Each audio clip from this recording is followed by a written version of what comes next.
Welcome to Seth's Daily Podcast. Without you guys, this wouldn't be possible. I want to thank you guys for subscribing.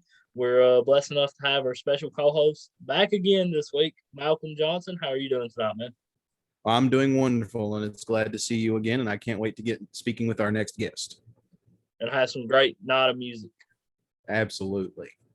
And Kevin Cool is our special guest tonight. He is a guitar player for a band called Montgomery, right? Montgomery and the Phoenix Holding Company. Okay. And this is a question for how are you doing tonight, by the way, man? Doing well. Glad to be here. Oh, man, we appreciate you being here. This is a question for both of you guys. What age did you guys start picking up the guitar, and who inspired you guys to play the guitar? Kevin? Myself, I was probably 16 years old, and then it was Ace Frehley of Kiss and Peter Frampton and quite possibly Eddie Van Halen's first album that inspired me the most to pick up the first electric guitar, at least anyway. Nice. That's awesome to hear. My mother is honestly the chief inspiration that got me into music. I mean, she would play me stuff like Yes, Cat Stevens, The Who. Honestly, one of my favorite albums ever is Heart of the Sunrise. I'm sorry, Fragile is the album name. Heart of the Sunrise is my favorite song on there. But Fragile is an amazing album by Yes. Chris Squire can just shred a bass like nobody's business. Absolutely, I agree. Yes. But she was probably my first real driving influence that got me into music. But like I said, I've listened to stuff like Cat Stevens, The Grateful Dead, The Who, Tenacious D.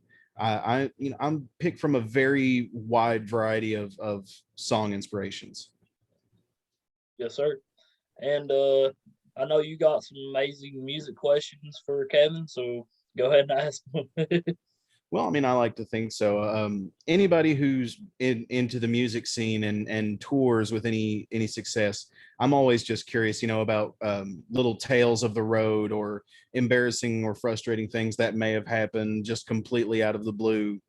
So I was curious, Kevin, if you had any stories as such that would be interesting that you feel comfortable telling. Yeah, I'll try to keep it to where we can do this on the air anyway. Some of the funniest ones are like our singer and acoustic player. He likes to play with a capo a lot. And so sometimes he'll put the capo on the wrong fret and we'll end up playing the song in two different keys. Nice. Which turns out to be interesting. Oh, yes, I can definitely imagine. We get a little little polytonal or atonal, if you will.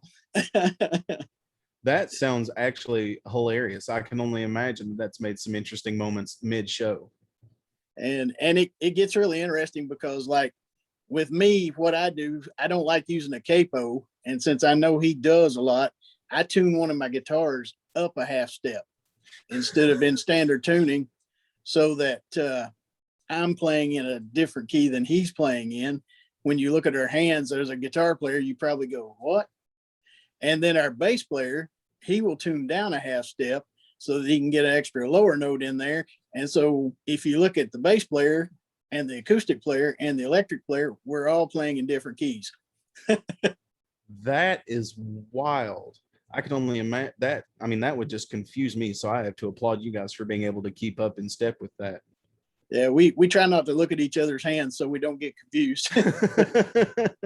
Yeah, I mean, I speaking for myself, that's sometimes a saving grace. If I'm just jamming with some friends, I can just look over and be like, oh, okay, we're in G now.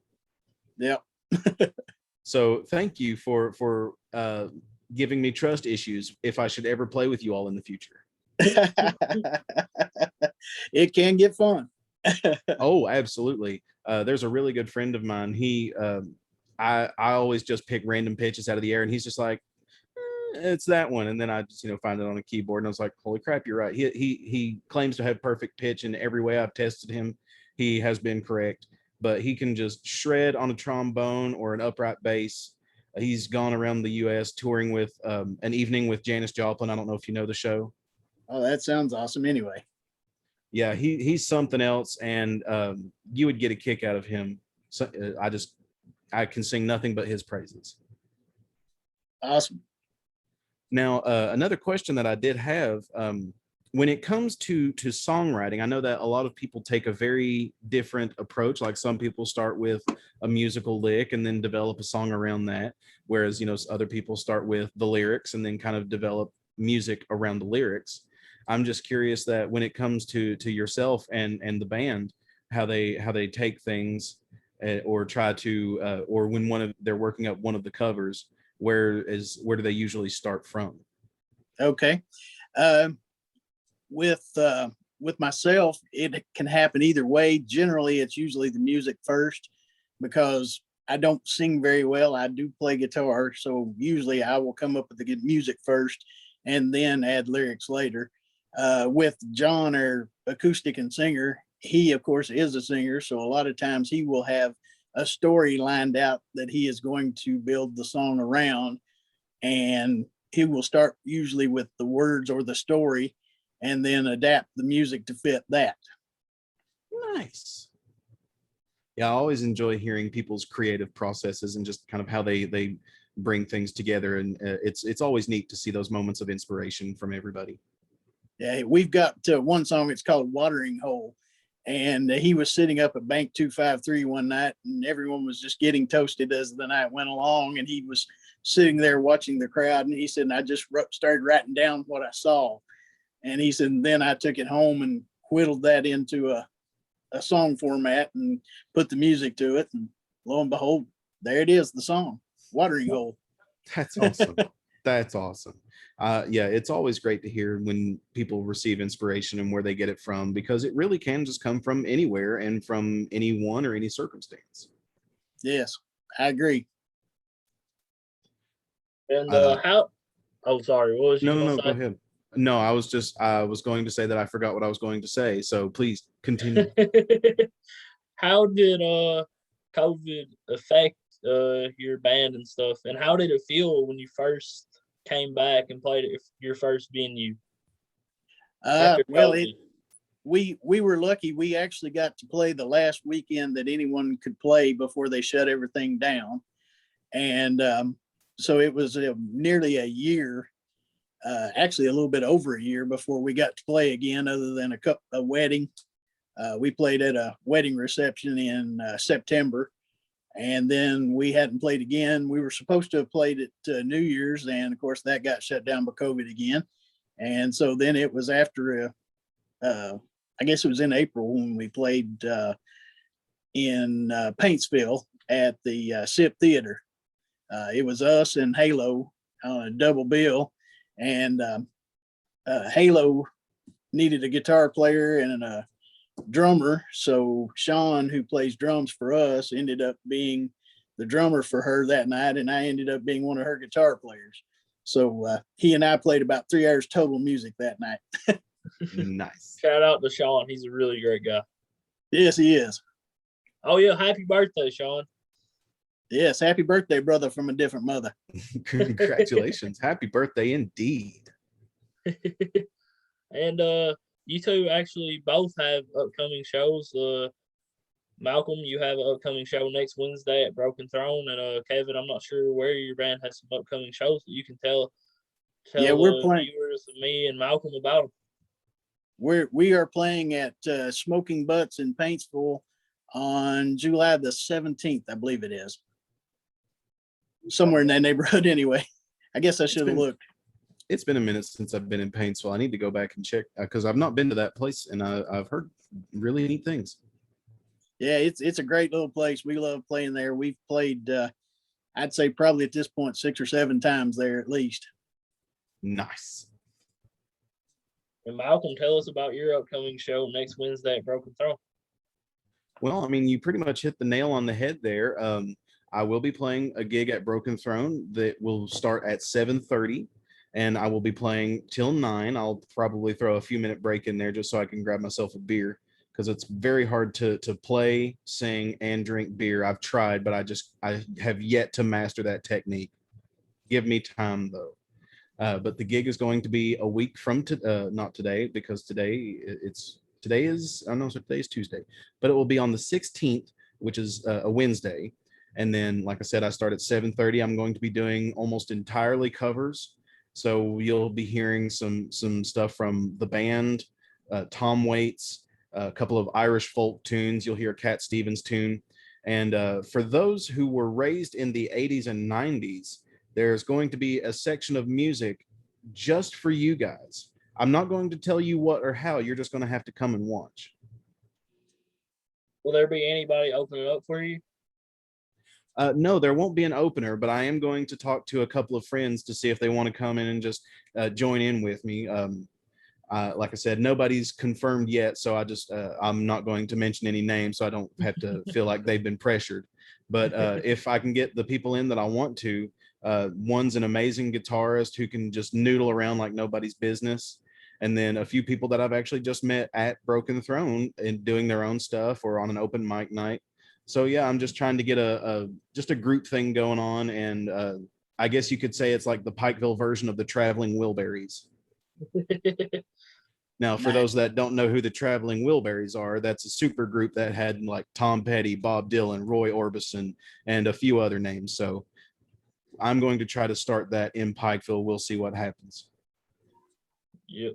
That's amazing thing that you and other singers are coming together and not showing any type of jealousy or anything. That's amazing. That I gotta say, 90% of people in Eastern Kentucky support people from Eastern Kentucky. There's gonna be that 10% that's gonna hate against everybody, but 90% of people from Eastern Kentucky is gonna support other Eastern Kentuckians, and it's just amazing that you guys are doing that. Yeah, it's a super fun thing. And then shout out to Jamie Sloan. She is the manager at Broken Throne in Pikeville.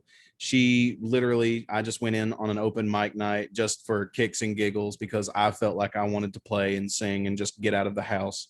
And then after 2 songs, she's just like, "Oh my God, I love your voice. I love your sound. Do you want to do a set here?" And I was like, "Yes."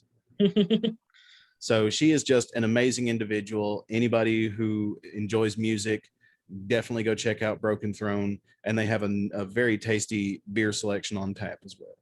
And I hear a good burger as well. That is very true. I just tried their burgers not too long ago. They were darn good. Yeah. And Kevin, so is that the only show you got upcoming, or you got any more? We're supposed to play at Summit City, but I'm not sure of the date on that one at all. And that's up in Whitesburg. Mm-hmm. And then in November, we have a gig scheduled at Twisted Cork in Lexington. All right. That's do you guys have a Facebook page? We do. It is listed under Montgomery and the Phoenix Holding Company, just like the name of the band. All right, just send that to me and I'll put it in the description. Malcolm, do you got any questions for him?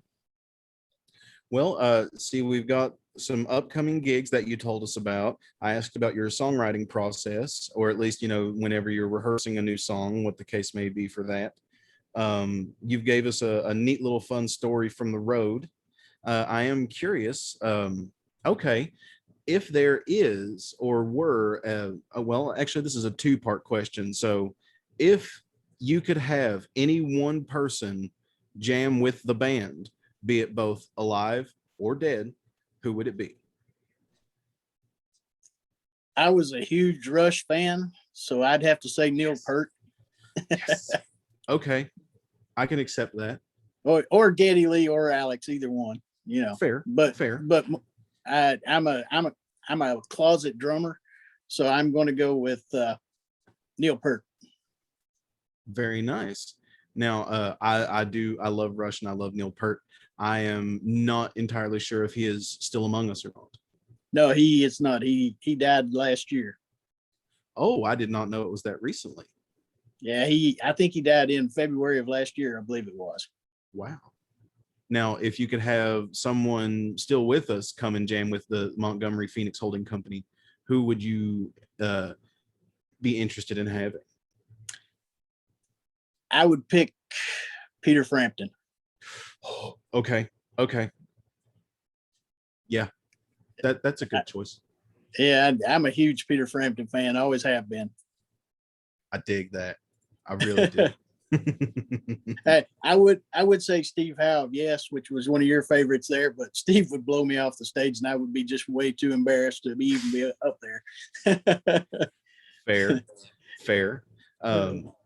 No, yeah, just Mood for a Day is probably one of my favorite guitar songs ever. And that's just like one of those personal songs I would love to be able to play and just mess around with, but just no.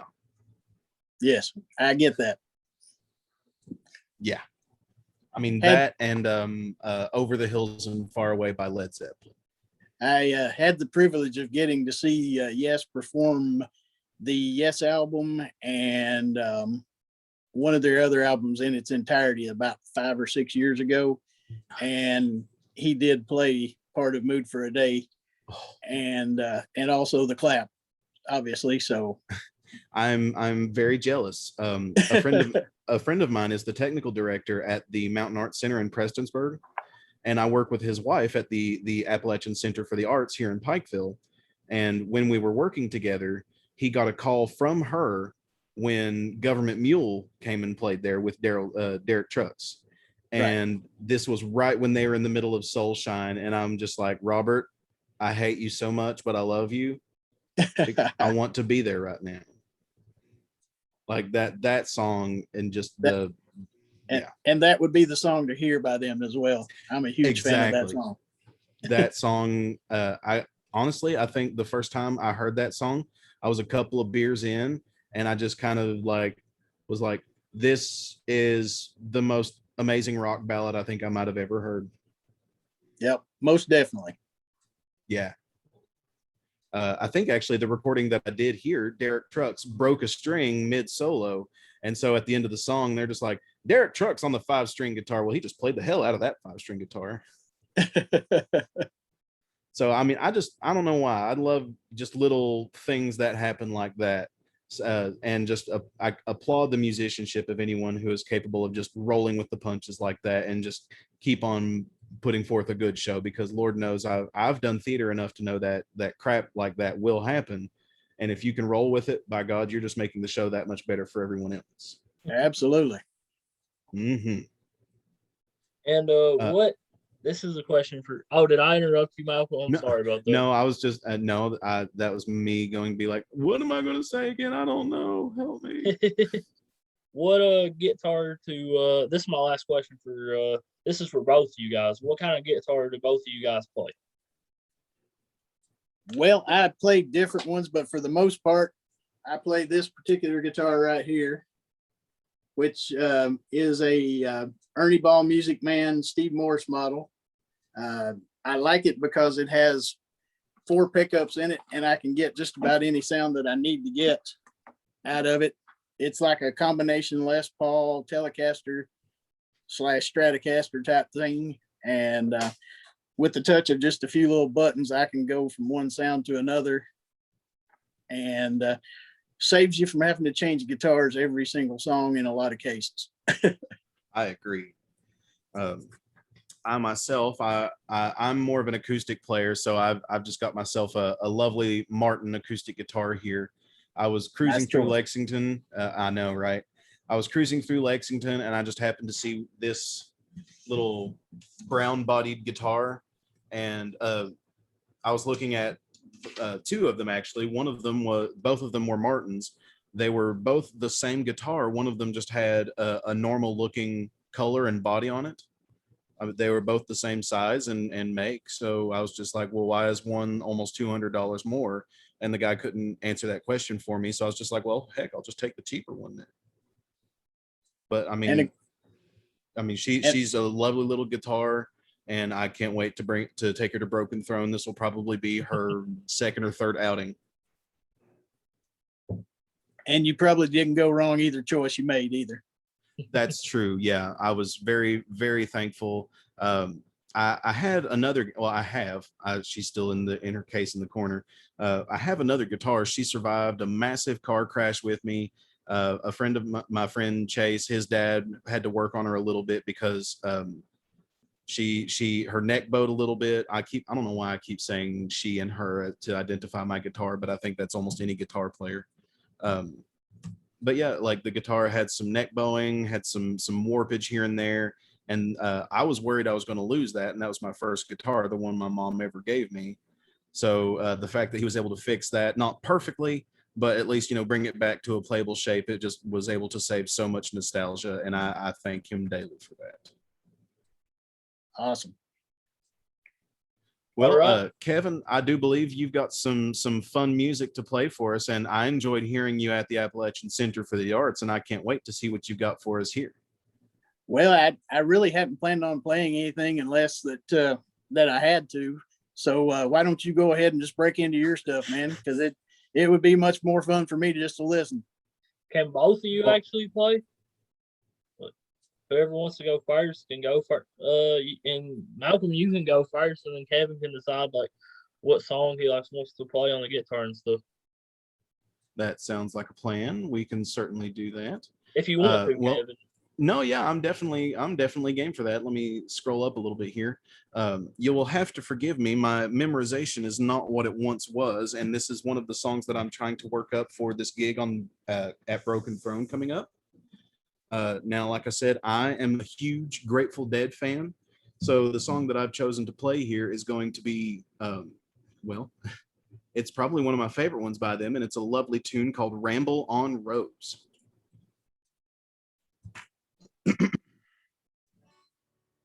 All right, do a test run to see if we can hear it. Is that coming through okay? Yeah.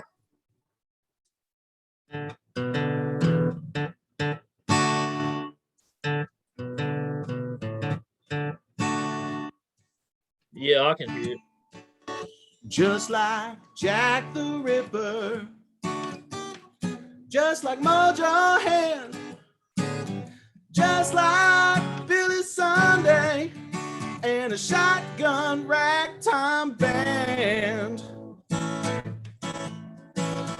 Just like New York City, just like Jericho, pace the halls and climb the walls and get out when they blow.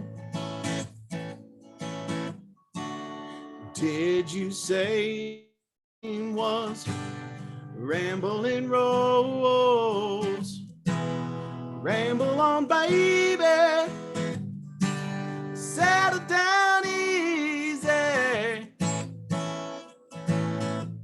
Ramble on, Rose.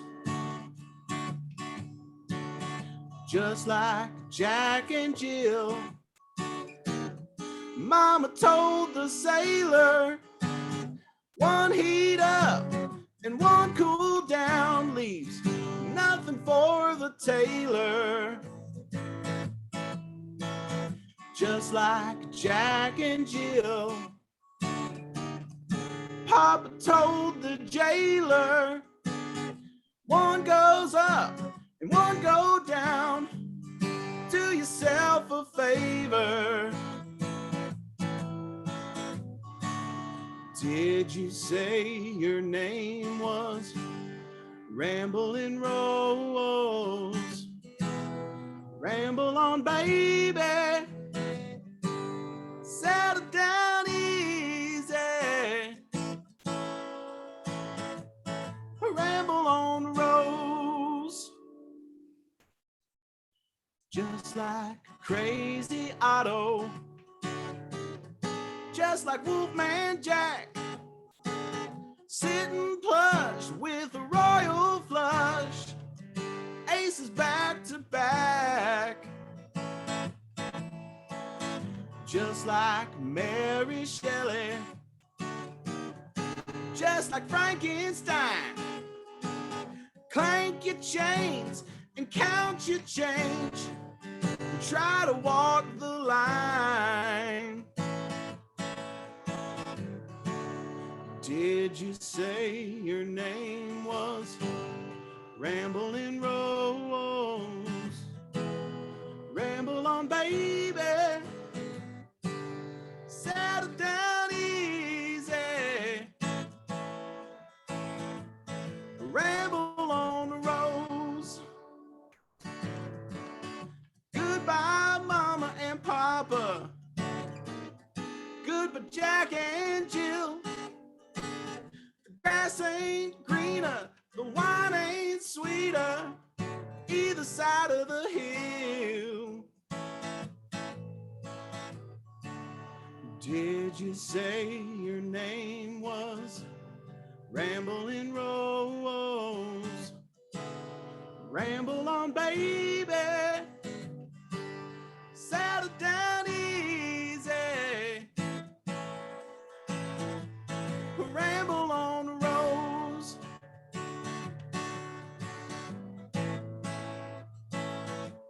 Ramble on, Rose. Good job, man. Awesome. Thank you. Thank you very much. I applaud myself on being able to sing loud, if not well. But that can a 15-year history in theater, performing on stage can do that. I've actually heard directors say, "When in doubt, be loud." Absolutely. Yes, you have no idea how much that can save you. Yes. So, Kevin, have you decided what you want to play? Oh man, I really don't have anything prepared. Most of the stuff that I do is just lead work, and it kind of leaves something empty when you're just playing the lead parts without the rest of the song. So Oh, it will sound, trust me, man, you will kill it.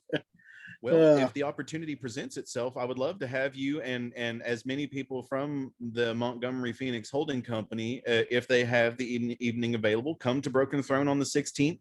I'm definitely going to do a number of tunes that you all will like, and I'm not opposed to somebody bringing a git fiddle if they want to join in.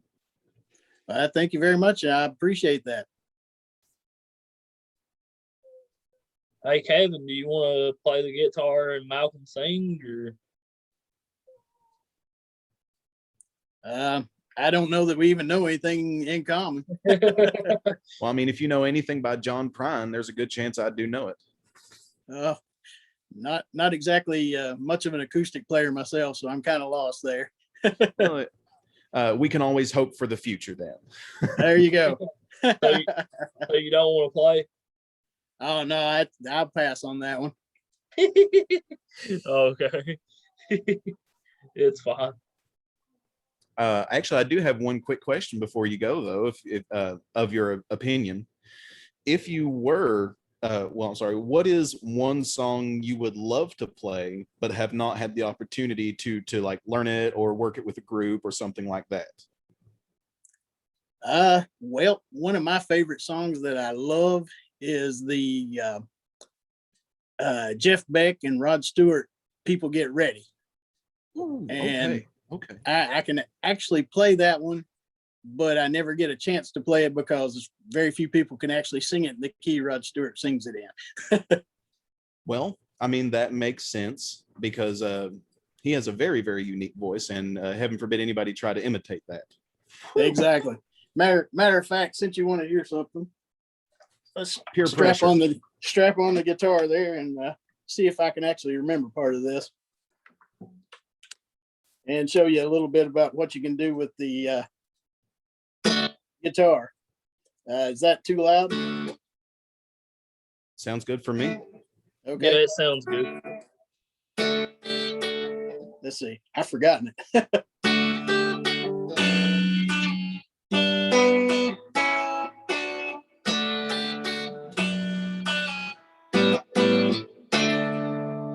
There you go. At least the intro of it anyway.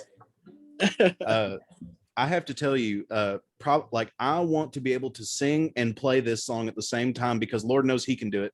But the song "I'm One" by The Who on their album Quadrophenia. Yes. Like I can play the beginning of it, but I can't sing it and play it. Otherwise, I mess up the rhythm somewhere, and that's like one of my next goals is to try to be able to do that. Like that song hit me at a time in my life that I was just like, that's amazing. That makes sense to me. I need to do this with somebody. Understood. So, Yeah. Oh, sorry. What was you gonna say? No, I was just going to see if you had anything else for him, Seth, because I've asked as many questions as I can think of, and I don't want to keep talking his ear off before he's just like, shut up. This is I'm just, for both of you guys.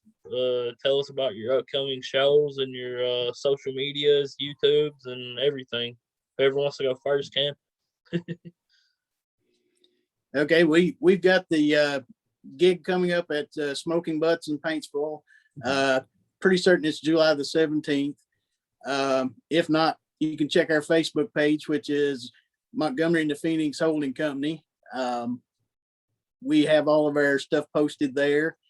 We also have a YouTube channel under the band's name as well, which has our first album that we released, which was all original tunes that John had written and we had developed into full-fledged, because when he writes, he basically writes everything on acoustic and then brings it into us, and we each come up with our own parts to fill out the songs and hopefully make them better. And I call it the paint by number system. He gives us a background canvas and we just paint by numbers around it. And then those are all out there. Plus we did a show at the Red Barn Radio in Lexington, which is on YouTube as well. I believe that covers most of the most recent stuff we've got coming up anyway. All right, Malcolm, tell us about the upcoming shows you got and stuff. Well, I mean, right now I just have planned the Broken Throne outing on the 16th of this coming month, June. I am in the process of building a collection of music so that way I can try and start something resembling, a YouTube channel or something to that effect. And that way I can take out, send clips to various places being like, look, hey, I do this sort of music. I mean, because honestly, most of my performance experience has been in theater to some capacity. So, I mean, this is kind of dipping a toe into new waters for me going into I've done fireside jams with friends and stuff like that, but I've never gone out and, played old Edith here for any sort of money. And I mean, I'm not unopposed to the idea. So I'm just trying to build up a stronger case for myself to take to people, and they can just listen for themselves and decide what they want to do. Yeah, I completely understand that, man. And you should definitely create a Patreon so people can subscribe to you for $1 a month if they can hear your music first on Patreon. That would be awesome. Once I get a strong enough supply of music for them to listen to, so that way they don't just be like, well, there's nothing in here. But yeah, I'll put your Facebook page in the description, Kevin, and I'll put the YouTube page as well. And Malcolm, have you thought about creating a music page on Facebook? I have, like I said, I'm just working up recording enough material for myself so that way people have actually something to look at, and there's not just a music page with nothing on it aside from just a picture of me going.